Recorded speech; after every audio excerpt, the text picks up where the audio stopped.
Financial markets పై పట్టు సాధించాలనుకునే వాళ్ళు Revanth conduct చేసే వెబినార్ కోసం ఈ నెంబర్ కి కాల్ చేయండి.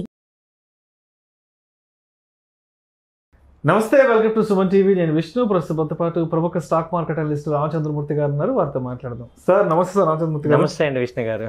రామచంద్రమూర్తి గారు, నిఫ్టీ ఐటీ నుంచి ఒక 3 to 5 ఇయర్స్కి లాంగ్ టర్మ్ ఇన్వెస్ట్ చేసుకోవాలనుకున్న వాళ్ళకి ఎడ్యుకేషన్ పర్పస్ కొరకు, ఇన్ఫర్మేషన్ కొరకు మాత్రమే కొన్ని స్టాక్స్ ఏదన్నా ఉంటే ఒకసారి మాట్లాడుకుందాం.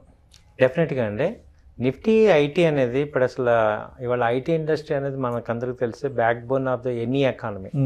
సో ఐటీ లేకుండా ఏం లేదు. ఇప్పుడు కొత్తగా ఐటీలో 2 ప్రధానమైన మార్పులు జరుగుతున్నాయి. ఒకటి ఆర్టిఫిషియల్ ఇంటెలిజెన్స్. దాంతో ఏమవుతుందంటే ఆర్టిఫిషియల్ మొత్తం మెషిన్ మేడ్ కాకుండా ఎక్కువ టెక్నాలజీ అంతా కూడా ఆర్టిఫిషియల్ ఇంటెలిజెన్స్ మీద అవుతుంది. రెండోది క్లౌడ్ టెక్నాలజీ. ఈ రెండింటి వల్ల ఏమవుతుందంటే అంతకుముందు ఐటీకి ఇప్పుడు ఐటీకి చాలా మార్పులు వచ్చేస్తున్నాయి. తర్వాత డేటా ప్రాసెసింగ్ కానీ డేటా అనలిటిక్స్ కూడా ఫాస్ట్గా మూవ్ అవటం వల్ల ఎక్కువ మంది ఈ ఐటీ సర్వీసెస్ని వాడుతున్నారు. సో అలాగే ఈ కంపెనీలు అంతకుముందు ఏమనుకున్నారంటే రెసిషన్ అని చెప్పి లాస్ట్ 6 months బ్యాక్ బాగా డౌన్ అయినాయి. సో ఆ రెసిషన్ భయాలన్నీ కూడా ఇప్పుడు 3 నెలల తర్వాత అన్నీ వెళ్ళిపోయినాయి. ఈ ఐటీ ర్యాలీ అయితే విపరీతంగా స్టార్ట్ అయింది. వీటిల్లో మనం తీసుకుంటే మనకి ఫ్లాగ్షిప్ ఇండియన్ కంపెనీస్ తీసుకుంటే ఇన్ఫోసిస్ ఒకటి ఉంది సార్. ఆ తర్వాత మనకి తెలిసింది టీసీఎస్, తర్వాత హెచ్సిఎల్ టెక్, తర్వాత ఎంఫసిస్, పర్సిస్టెంట్ సిస్టమ్, అలాగే టెక్ మహీంద్రా, విప్రో, కోఫోర్జ్, ఈ ఎల్టీఐఎస్ అండ్ ఎల్టీఐఎం. ఈ కంపెనీలన్నీ కూడా నిఫ్టీ ఐటీలో ఉన్నాయి. టోటల్గా 10 కంపెనీస్ అరౌండ్ ఉన్నాయి. సో ఈ కంపెనీలే ఇక స్ట్రాంగ్ అంటే ఐటీ సెక్టర్ తీసుకుంటే దాదాపు ఒక 35 కంపెనీస్ దాకా లిస్ట్ అయి ఉన్నాయి. కానీ నిఫ్టీ ఐటీలో వచ్చి ఈ 10 కంపెనీస్ ఉన్నాయి సార్. వీటిల్లో అన్నీ కూడా ఆల్మోస్ట్ అన్ని large cap blue chip companies, plus చాలా వరకు మిడ్ క్యాప్ లో ఉండేవి తప్ప పెన్నీ స్టాక్స్ కానీ ఈ స్మాల్ క్యాప్ కానీ లేవు. మెజారిటీ ఉంది. కాబట్టి అవి ఎవర్ గ్రీన్ అనమాట. ఈ ఐటీలో ఇప్పుడు ఇన్ఫోసిస్ కానీ టీసీఎస్ కానీ విప్రో కానీ ఈ హెచ్సిఎల్ కానీ ఈ టెక్ మహీంద్రా వీటిలో ఏంటంటే డివిడెండ్స్ ఎక్కువ వస్తాయి. అంటే షేర్ మనం లాంగ్ టర్మ్ మీరు అన్నట్టు ఇన్వెస్ట్ చేసినప్పుడు ఎవ్రీ క్వార్టర్ ఖచ్చితంగా ఎంతో కొంత డివిడెండ్ వస్తుంటాయి. అది మనకి అడ్వాంటేజ్. ఇన్వెస్టర్కి ఏమవుతుందంటే ఆ డివిడెండ్ ఇన్కమ్ అనేది ఒక అడిషనల్గా బెనిఫిట్ అవుతూ ఉంటుంది. సో దానివల్ల ఏంటంటే ఇవి లాంగ్ టర్మ్ ఇన్వెస్ట్మెంట్కి మంచి బెనిఫిట్ అవుతుంటాయి.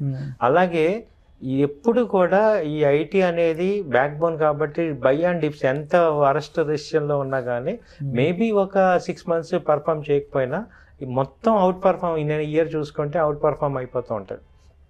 అదొక అడ్వాంటేజ్ ఉంది వీటికి. సో కాబట్టి ఏంటంటే ఐటీ అనేది మీ యొక్క పోర్ట్ఫోలియోలో కంపల్సరీ ఉండాల్సిన కంపెనీస్.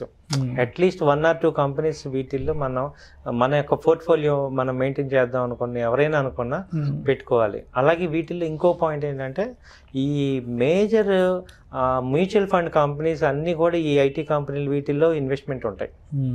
ఏ మ్యూచువల్ ఫండ్ కంపెనీస్ మీరు తీసుకున్నా వీటిల్లో ఉంటాయి. సో ఇది మేజర్గా ఐటీ యొక్క బెనిఫిట్ అనమాట. ఐటీ కంపెనీస్ యొక్క వాటి అదేవిధంగా ఇప్పుడు ఫ్యూచర్ స్కోప్ విషయానికి వస్తే అంటే నెక్స్ట్ 3 to 5 ఇయర్స్కి మనం ఎటువంటి స్కోప్ ఎక్స్పెక్ట్ చేయొచ్చు అంటారు? 3 to 5 ఇయర్స్కి ఏమవుతుందంటే ఇవాళ ఇండియన్ ఎకానమీ గ్రోత్లో దాదాపు 30% 40% ఐటీ కంపెనీసే ఉంటాయి. ఎందుకంటే ఐటీ ఎక్స్పోర్ట్స్ జీడిపిలోనే చాలా పెద్ద ఎత్తున ఉంది. అంటే ఇవాళ మన వరల్డ్లో ఒక లీడర్ అవడానికి మేజర్ సపోర్టు ఈ యొక్క ఐటీఏ. కాబట్టి ఇది 3 to 4 years మీరు తీసుకుంటే కనీసం 3 to 5 times అవుతాయి ఈ యొక్క వాల్యుయేషన్స్. ఎందుకంటే మనం 3 years బ్యాక్ తీసుకుంటే ఇప్పుడున్న వాటికి ఇప్పటికి 3 times పెరిగినాయి. సో కాబట్టి నెక్స్ట్ కామన్గా సిఏజిఆర్ తీసుకుంటే మీరు మామూలుగా ఫండమెంటల్గా చూసుకుంటే ఈ ఐటీ కంపెనీస్ యొక్క గ్రోత్ రేటు యావరేజ్గా 15 సిఏజిఆర్ ఉంది. సో ఇంటూ మల్టీప్లైస్ మీరు వేసుకుంటే దాదాపు 3 years 5 years తీసుకుంటే మనం అనుకున్నట్టు 3 times 5 to 5 times అయ్యే అవకాశాలు ఎక్కువ ఉంటాయి. So at the same time మనం కాషియస్ చూసుకోవాల్సింది ఏంటంటే బ్యాలెన్స్ షీట్స్ మనం చూసుకోవాలి రెగ్యులర్గా. వీటి ఏ కంపెనీస్ పర్ఫార్మెన్స్ ఎలా ఉంది అంటే మనం ఇన్వెస్ట్ చేసేయండి అని బ్లైండ్గా మనం ఏమి చూసుకోకుండా మనం ఇన్వెస్ట్ చేయకూడదు. ఏ కంపెనీస్ యొక్క బ్యాలెన్స్ షీట్స్ ఎలా ఉన్నాయి, వాటి ప్రాఫిట్స్ పెరుగుతున్నాయా, ఇవి కొంచెం మనం ఎడ్యుకేట్ అవ్వాలి. ఆ ఎడ్యుకేషన్ అయ్యి మనం ఇన్వెస్ట్మెంట్ చాలా మంది మీరు ఎక్కువసార్లు చెప్తుంటారు ఇది ఎడ్యుకేషన్ పర్పస్ అని. ఎందుకంటే ఊరికే బ్లైండ్ గా ఇన్వెస్ట్ చేయకూడదు. జస్ట్ ఇన్వెస్ట్ ఒక ఐడియా ఇవ్వడం వరకే ఇక్కడ ఇక్కడ. It's not about the recommendation or anything. అయితే ఇక్కడ మీకు ఇది ఒక సక్సెస్ఫుల్ గా మనకి ఇన్వెస్ట్మెంట్ లో రిటర్న్ రావాలంటే మన సైడ్ నుంచి గ్రౌండ్ వర్క్ ఉండాలి. అసలు ఏ కంపెనీలో పర్ఫార్మెన్స్ ఉందా లేదా అనేది మనకి ఎవ్రీ 3 months ఒకసారి ఈ యొక్క బ్యాలెన్స్ షీట్ చూడటం అనేది అలవాటు చేసుకుంటే ఈ ప్రాఫిట్ లాస్ స్టేట్మెంట్ ఈ కంపెనీలో స్ట్రెంగ్త్ ఉందా లేదా అని తెలుస్తుంది. అలాగే ఈ యొక్క కంపెనీస్ ప్రాజెక్ట్స్ ఏమున్నాయి, వీటి యొక్క ఎంప్లాయీస్ ఎలా ఉన్నారు, వీటి యొక్క ఎక్స్పాన్షన్ ఎలా ఉంది, ఇవన్నీ కూడా మనం ఒక ఓవర్వ్యూ చేస్తూ ఉండాలి, మానిటరింగ్ చేసుకోవాలి. దానివల్ల అప్పుడు మీకు అసెట్స్ బిల్డప్ అవుతాయి. సో అది ఇండస్ట్రీ స్కోప్ తీసుకుంటే మాత్రం ఈ యొక్క ఐటీ కంపెనీస్కి నెక్స్ట్ 5 years చాలా ఎక్కువ స్కోప్ ఉంది సార్. సో అది తర్వాత ఇంకొక మేజర్ పాయింట్స్ ఏంటంటే ఏ కంపెనీ అయినా వరల్డ్లో ఇవాళ టాప్ కంపెనీస్ అన్నీ కూడా వీటితో కొలాబరేట్ అవుతున్నాయి.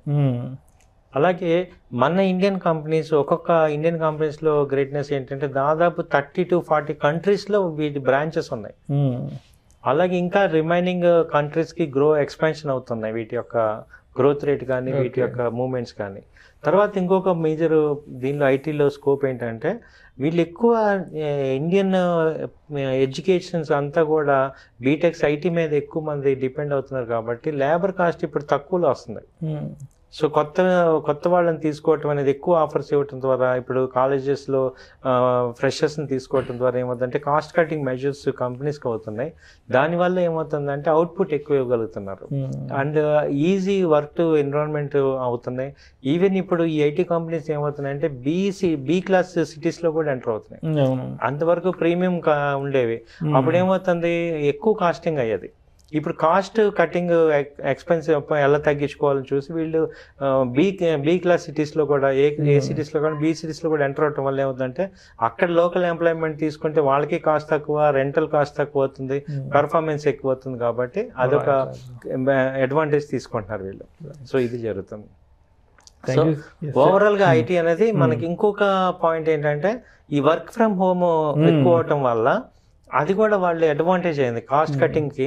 ఎందుకంటే ఎక్కువ స్పేస్ రిక్వైర్మెంట్ లేకుండా అవటం అనేది ఇప్పుడు జరుగుతుంది ఇండియాలో, అదొక మెయిన్ అడ్వాంటేజ్ అయింది. కాబట్టి వీటన్నిటి వల్ల ప్రాఫిట్స్ ఎక్కువ అవుతున్నాయి.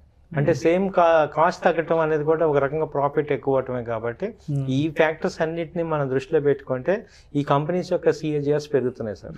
అది దాని యొక్క back bone. Thank you sir. Thank you very much. Thank you sir. Thank you so much. ప్రేక్షకుల విజ్ఞప్తి, ఈ వీడియోలో ప్రస్తావించబడిన అంశాలు కేవలం ప్రేక్షకులకు అవగాహన కొరకు, ఇన్ఫర్మేషన్ కొరకు, ఎడ్యుకేటివ్ పర్పస్ కొరకు మాత్రమే వీటి గురించి ప్రస్తావించడం అనేది. పెట్టుబడులు పెట్టే ముందు మీ అడ్వైజర్ని సంప్రదించి మాత్రమే తుది నిర్ణయం తీసుకోగలరని మా మనవి. నమస్తే.